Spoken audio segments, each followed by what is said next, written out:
Guys, तो basically आज हम लोग बात करने वाले हैं नीट प्रिपरेशन के बारे में। तो मैं अपना नीट का तैयारी शुरू कर रही हूँ। तो मैं किस बैच से पढ़ रही हूँ, कौन से टीचर से पढ़ रही हूँ और क्या क्या रिसोर्सेज फॉलो कर रही हूँ। तो मैं अपना प्रिपरेशन जो है वो यकीन 2.0 बैच से कर रही हूँ। ये अभी जो 2027 वाला आया है उससे नहीं, जो लास्ट ईयर का यकीन 2.0 बैच है 2026 वाला, उससे मैं अपना तैयारी शुरू कर रही हूँ।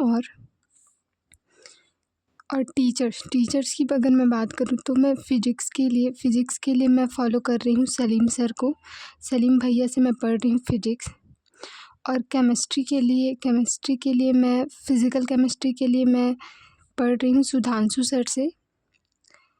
और इनऑर्गेनिक केमिस्ट्री मैं ओम पांडे सर से करूँगी। मैंने लास्ट ईयर भी ओम पांडे सर से ही किया था। और फिज़िकल केमिस्ट्री भी मैंने लास्ट ईयर सुधांशु सर से ही किया था। और सलीम सर से भी मैंने लास्ट ईयर फ़िज़िक्स पढ़ी थी, पर मैंने बहुत अच्छे से फ़िज़िक्स नहीं पढ़ी थी लास्ट ईयर। तो इसलिए इस बार मैं पूरे अच्छे से नोट्स बनाऊंगी और उनके दिए हुए KPPs और जो भी DPP वगैरह देंगे वो सर, और जो इस बार के न्यू ऐड हुआ है जो कि KPP कद्दू टेस्ट पेपर जो है वो मेरे को सॉल्व करने ही करना है। और ऑर्गेनिक के लिए बात करें तो मैं ऑर्गेनिक के लिए पंकज सर से नहीं कर रही हूँ, मैं कर रही हूँ ऑर्गेनिक योगेश जैन सर से। ये बहुत सारे लोग बोलेंगे कि पंकज सर से क्यों नहीं कर रहे हो ये वगैरह, पर मेरे को योगेश जैन सर का स्टाइल बहुत अच्छा लगता है। वो जिस टाइप से पढ़ाते हैं बहुत अच्छा लगता है और बहुत इजीली समझ आ जाता है। बहुत कम चीज़ें रटाते हैं तो मैं ज़्यादा नहीं रट पाती, तो इसलिए मेरे को ये योगेश जैन सर ज़्यादा अच्छे लग रहे हैं।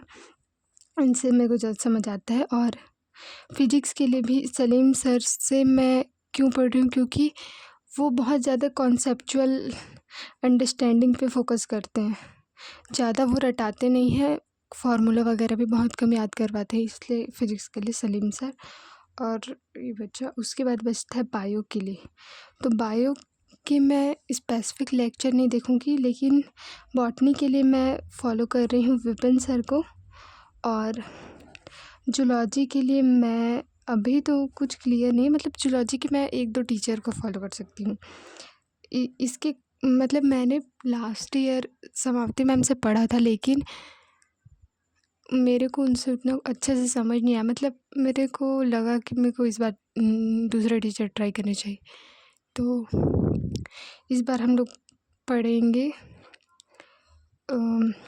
एक तो वो गुरु माँ जो है आकांक्षा मैम, उनसे, और दूसरे हैं सीप पाहुजा मैम, उनसे मैं पढ़ सकती हूँ। तो ये है, अभी तो फ़िलहाल मैं इन दोनों के लेक्चर देख ही नहीं रही हूँ, मैं बस फिज़िक्स और केमिस्ट्री के ही लेक्चर कर रही हूँ। और टाइम मैनेजमेंट का मैं बात करूँ तो, और हम लोग को बेसिकली क्या क्या चीज़ है जो हम लोग और कर सकते हैं इस नीट के जर्नी में, तो और क्या क्या चीज़ हमको डेली करना है, डेली बेसिस पे करना है, तो वो सब की चीज़ मैं बताना चाहूँगी।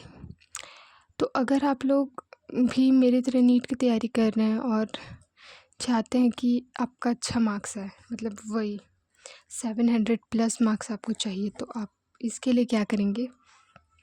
सबसे पहले तो नॉन नेगोशिएबल जो एक्टिविटी है हमको वो है 100 MCQ ऑफ बायोलॉजी। मेरी बायो ऑलरेडी स्ट्रॉन्ग है, मेरे 330 मार्क्स आए थे नीट में, तो इसलिए मैं इसके और ज़्यादा टाइम वेस्ट नहीं करूँगी लेक्चर या कुछ पे। तो मैं ये चीज़ डेली करने वाली हूँ अब कल से। उसके बाद 2 चैप्टर NCERT रीडिंग डेली, या फिर रिवीजन, मतलब फास्ट रीडिंग ही रहेगा और कुछ स्लो रहेगा। जो मैंने जिसकी रीडिंग ज़्यादा नहीं की है वो स्लो रहेगी, बाकी चैप्टर की फास्ट रीडिंग रहेगी। और 2 एक्टिव रिकॉल्स, मतलब जो चैप्टर्स की मैं NCERT रीडिंग करूँगी उनके एक्टिव रिकॉल्स भी करने हैं मेरे को।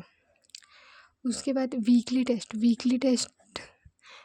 टेस्ट एनालिसिस करने, जैसे कि 5 चैप्टर हो गए या 2 से 3 चैप्टर ले लिए, उसके बाद उनका टेस्ट कर लिया, तो ये करना है। उसके बाद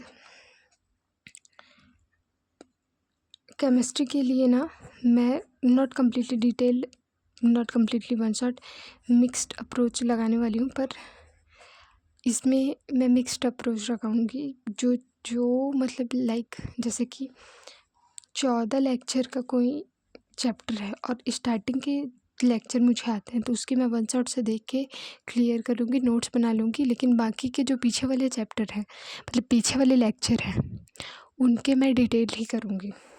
उसके बाद आता है डेली 30 से 50 MCQ लगाना है केमिस्ट्री में, साथ के साथ शॉर्ट नोट्स भी बनाते चलने हैं।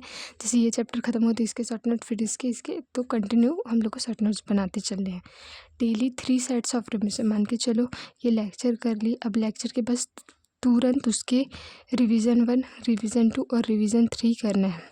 तो ये पहले ये कर लिए, फिर थोड़ी देर बाद DPP कर लिए, उसके बाद ये कर लिए, फिर रात में ये कर लिए। तो इस टाइप से 3 सेट ऑफ रिविजन करना है। रिवीजन मतलब revise whole chapter from starting, जब तक वो चैप्टर ख़त्म नहीं हो जाता स्टार्टिंग से रिवाइज करते रहो। इससे क्या होगा, रिवीजन होते रहेगा और लास्ट आते तक तुम्हारा वो चैप्टर अच्छे से रिवाइज हो चुके रहेगा। अब आता है सिलेबस नॉट फिक्स। जितना जल्दी हो सके उतना जल्दी करना है हमको, सिलेबस जल्दी से जल्दी ख़त्म करना है। मतलब मैंने डिसाइड किया दिसंबर तक मेरे को सारा सिलेबस ख़त्म करना है। अब सलीम भैया से तो मेरे को ये क्या करना है, इसमें मेरे को 2027 और 26 दोनों का लिखना है और कोई वन शॉट नहीं देखना है। अब आता है, अभी मैं तो मतलब न्यू बैच वाला ही फॉलो कर रही हूँ। और जो लास्ट के 12th के चैप्टर होंगे, क्योंकि मेरे को सिलेबस पहले ख़त्म करना है ना, तो उनके लिए मैं 2026 के लेक्चर देखूँगी। और फुल लेक्चर देखना, क्लास नोट्स, फिर ये क्लास के क्वेश्चन, फिर KPP के टेस्ट, फिर डेली 3 सेट्स वही रिवीजन 1 करना है, रिवीजन 2 करना है, फिर रिवीजन 3। तो ये 3 रिवीजन के सेट लगाने हैं। उसके बाद डेली का रिवीजन डेली करना है, डेली के होमवर्क डेली करना है, डेली के KPP डेली करने हैं, ठीक है। उसके बाद आता है होल चैप्टर का रिवीजन फ्रॉम स्टार्टिंग। जैसे वेक्टर चला, मैं वेक्टर के लेक्चर नंबर 5 में हूँ, लेकिन मुझे रिवीजन लेक्चर नंबर 1 से करना है 5 तक पूरा। और जब 7 लेक्चर का वेक्टर है तो जब 7वां लेक्चर पहुँचूँगी तो भी मैं 1 लेक्चर से 7 लेक्चर तक का पूरा रिवीजन करूँगी। इससे क्या होगा, पूरे चैप्टर पे मेरा कमांड बना रहेगा जब तक चैप्टर एंड नहीं होता। अब आता है, हाय थक गई मैं, syllabus complete till end of December तक मेरे को सारे सिलेबस करना है। तो अब इसके हिसाब से तो बेसिकली मैंने थोड़ा बहुत बता दिया है कि अब ना, तो इसके हिसाब से केमिस्ट्री भी दिसंबर एंड तक होती है। अब आगे की वीडियो मैं नेक्स्ट बताऊँगी क्योंकि बहुत टाइम हो गया है। ओके ठीक है, bye, that it's for this video. Okay, tata, bye bye.